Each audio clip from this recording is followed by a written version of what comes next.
Time started. Sunday morning emergency service call. Domestic hot water. Good morning, sir.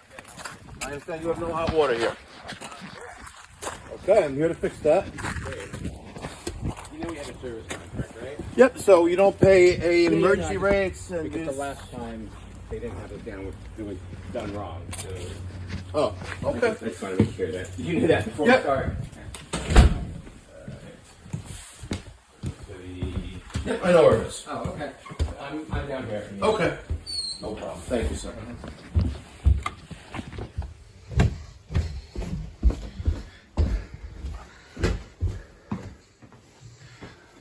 So this is a multi-family home. They have our maintenance plan, which starts at $23.95 a month, and it entitles you to some discounts like no trip charges, no emergency service charges, discounts like 13.5% off our normal retail rates for any parts, and any repairs for service calls are discounted from $225 to $195 per hour. They got no hot water. We got this X2 series by Burnham US Boiler. We've been servicing this for the past year or two. We replaced a couple zone valves a while ago. We have a Taco 007E ECM circulator here. But we're focusing on that tank back there. And looks like they put baby in the corner. And there's our sticker. That QR code, if you scan that in with your smartphone or tablet or smart device, brings you right to our landing page on our website, pipedoc.net, through House Call Pro, and you can book an appointment conveniently, entering in all the information, knowing the rates, and setting up a schedule. So we have this American Standard regular atmospheric venting water heater. We got some water on the floor there. So let's make some room here. I'm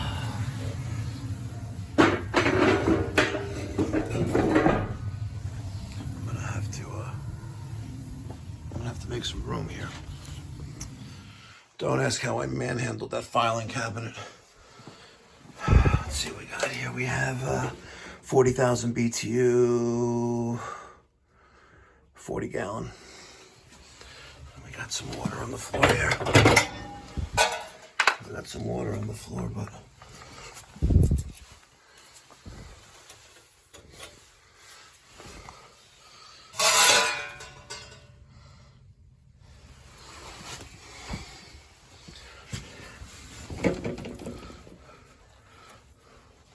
thermal safety knob probably tripped. You know, they don't got no very small sight glass right there, huh? All right, I'm gonna try to relight the pilot. I'm turning the knob on the gas control valve from on to pilot, and then I'm able to push this down. This is a little piezo igniter.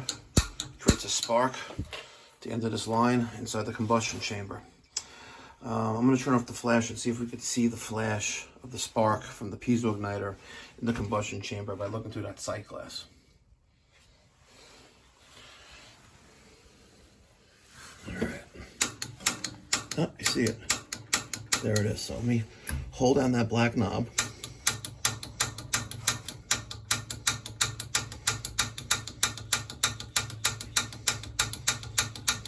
Here we go. There's that pilot flame. Took a long time for that to want to start up. A little blue flame right there through that sight glass window. So I am still holding down the black knob, the control knob on the gas control valve, holding that down. That's manually holding open the pilot burner. And in about a minute, you know what? Let me just do something real fast. I want to push this. Seems to be good. All right, so we're going to let go of this knob and hopefully that pilot stays on. So there's that pilot flame. I'm going to let go of the knob. Oh, it went out almost instantly. Probably have a bad thermocouple. Oh, look at that, stayed on. Look at that.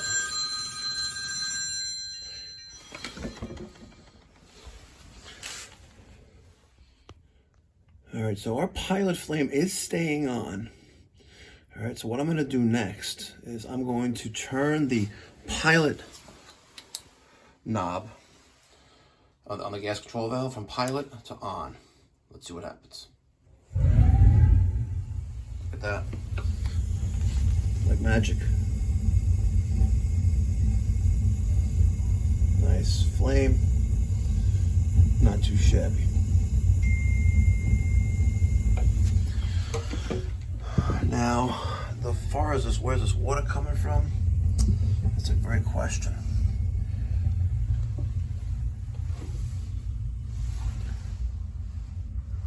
Because it's only right here, and there's a little bit of rust in the bottom of this water heater, but I don't see anything soaked that I expected to see, but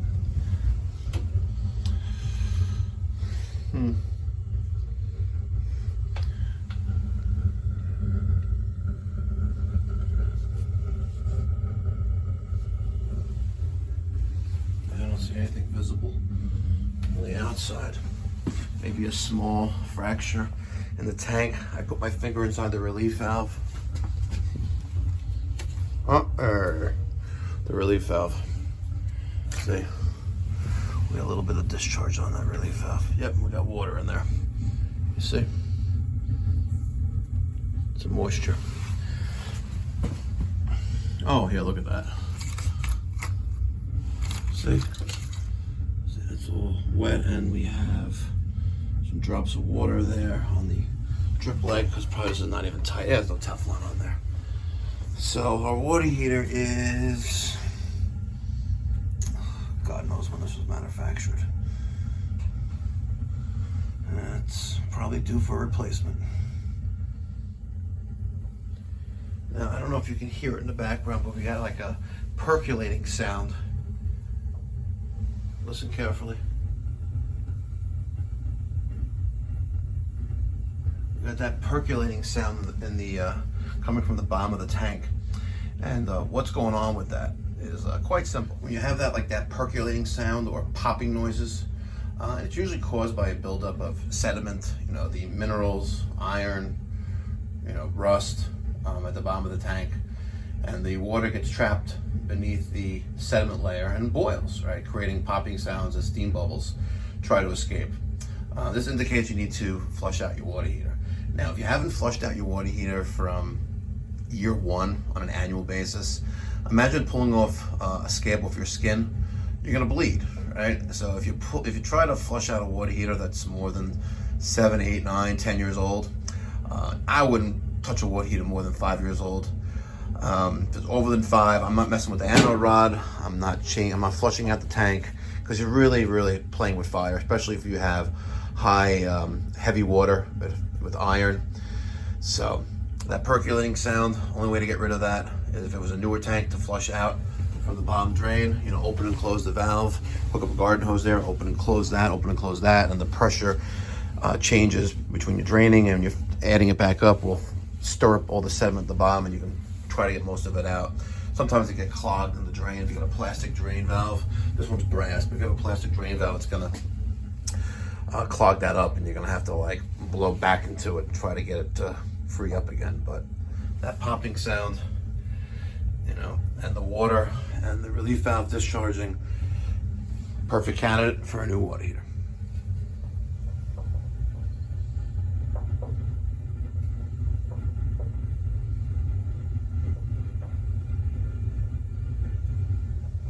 Time to go.